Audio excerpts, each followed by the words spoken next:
Hey everyone, Ashley Mailloux here with the Daily Racing Form, taking a look at the Tuesday race of the day. It's race number 7, the nightcap from Assiniboia Downs. It's a nice field, a field of 9 allowance level competition in search of the second lifetime win. And we've got a sprint here as it's early in the meet. 5 furlongs is the distance. And it'll be very interesting to see how some of these horses come back a year older, fresh off the bench, and a couple of others will be switching jurisdictions, maybe coming in from other places such as Florida. So we'll look at the time form U.S. pace projections for this race, and I pretty much agree with it in terms of who I think will be involved. The 2 inside runners are horses that showed speed. In the case of Northern Echo, went gate to wire on debut. That's the only time we've seen that gelding. And then the 2, Suit Me Up Charlie, just comes out of some fast races at Tampa, and I think out of the horses that show speed and show at least some performances in 2025, he could be pretty game on the front end, especially cutting back to 5 furlongs. And then the other horse you can see here, the 6 Air Force Reserve.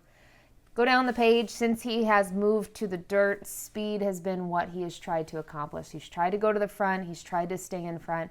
And it really hasn't worked out, but knowing that he could be speedy and hold on, I'm very curious to see him go 5 furlongs, as a majority of his races last year were at the 6 furlong distance. But let's dive right into it here with the number 1, Northern Echo. As one we mentioned, was able to win on debut, took them gate to wire, and the fractions weren't all that quick. That's a little bit of a concern for me in terms of thinking about this horse drawing the inside and having to probably go, knowing that he's shown speed. I just don't know how fast he is. And you look at his workouts, nothing to me too eye-catching, but a barn that's been off to a good start at the meet that just got underway last week.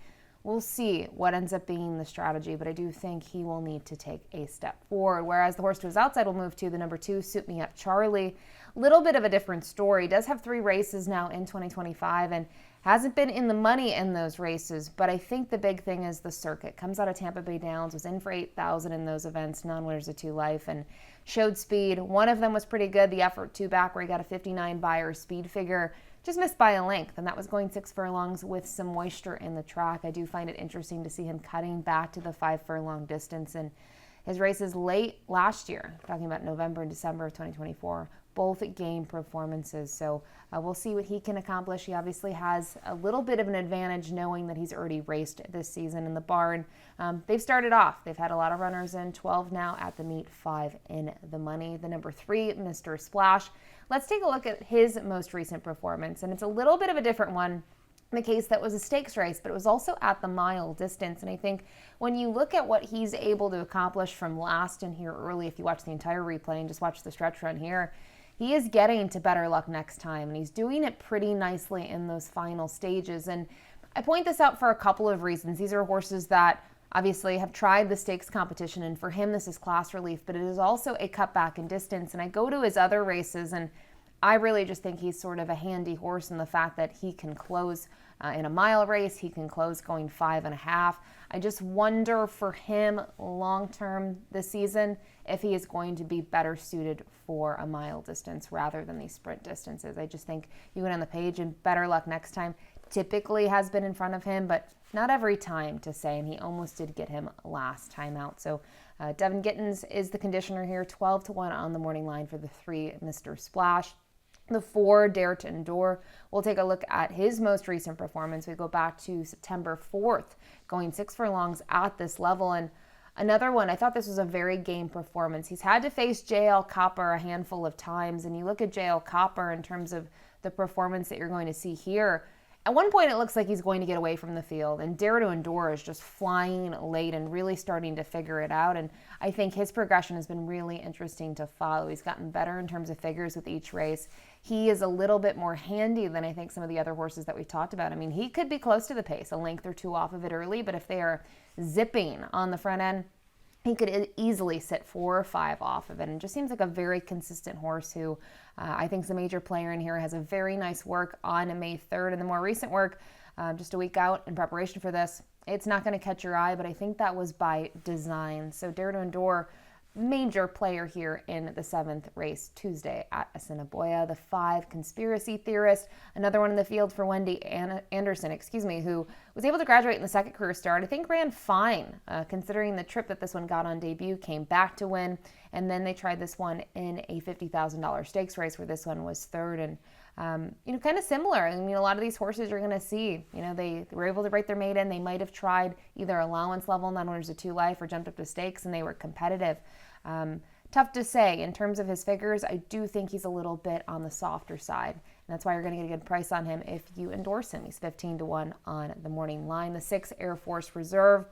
This is when we saw in the time form U.S. pace projections might be involved early, has shown speed throughout, but typically doesn't stay. And I will say, in his first start at Assiniboia last year, I know it was against claiming $5,000 non-winners of 2 life, but he showed speed and he at least held on for a minor share. So if you're thinking exotics, I could see the case, knowing that he's been able to roll off the freshening before. But Dare to Endure has beaten him twice. He's been way in front of this gelding in those races, and for me, that makes him a little bit of a tough sell.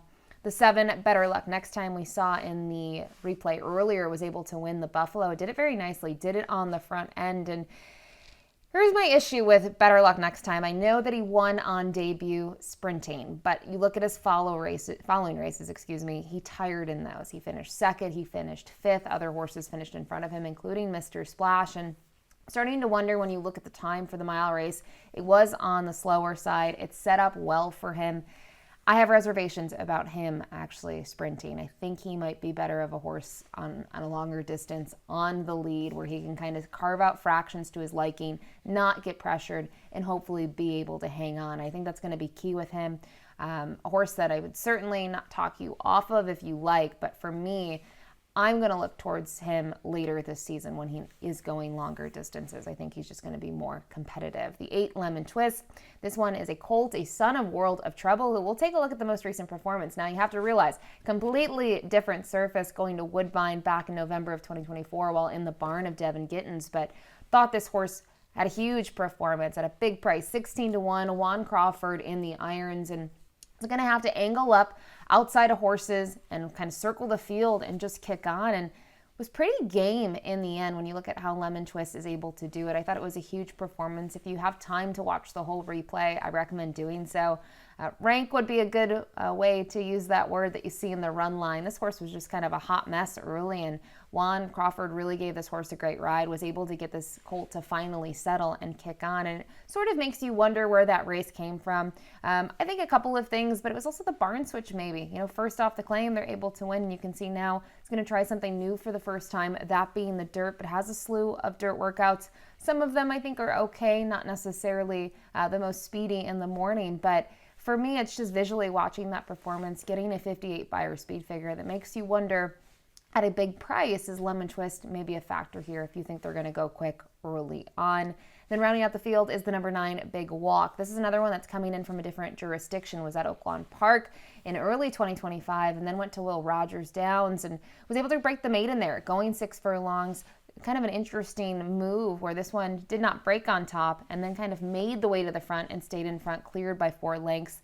They tried a mile distance in the following start. They tried 6 furlongs and haven't had that success that they're looking for, and now switches at Barnes. And curious to see what we'll get from this one. I think the effort on March 11th would give this colt a big shot in here, especially knowing that he can sit and then go. But I feel like in his last 2, he's chased or he's tried to close and he just hasn't been as effective. So not sure which sort of price I'd want to take on Big Walk, but I think he'd have to be close to the 6-1 morning line. So that's the field of 9 for the Tuesday race of the day, race 7 out at Assiniboia. And don't forget, with this race, you do get free past performances on the DRF website.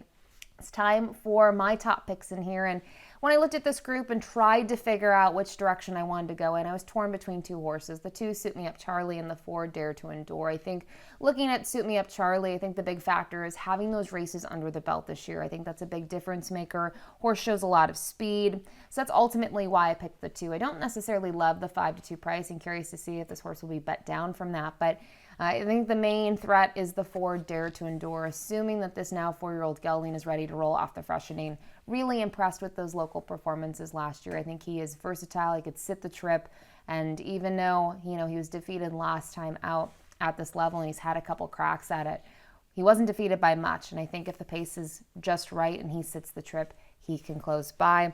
And finally from here, you can see I kind of like the outside runners in here based on the way that I spoke about them. The 8 Lemon Twist, I will be very excited if we get anywhere near 15-1. Not sure how this shipper will be welcomed to this group. I think they will bet this one based on the performance last time out, getting a healthy buyer speed figure, watching the replay. So let's hope for 8-1 or better on the number 8 Lemon Twist, and then finally the number 9 Big Walk. Don't know what to make of the performances. It's a little bit of a mixed bag of apples. I see that there are things to like. I see there are things that are a little bit concerning for me. So wouldn't want to take too short of a price on Big Walk, but I will use him underneath. So 2, 4, 8, 9 for me. Race 7 this Tuesday at Assiniboia. Don't forget it's the race of the day, and good luck.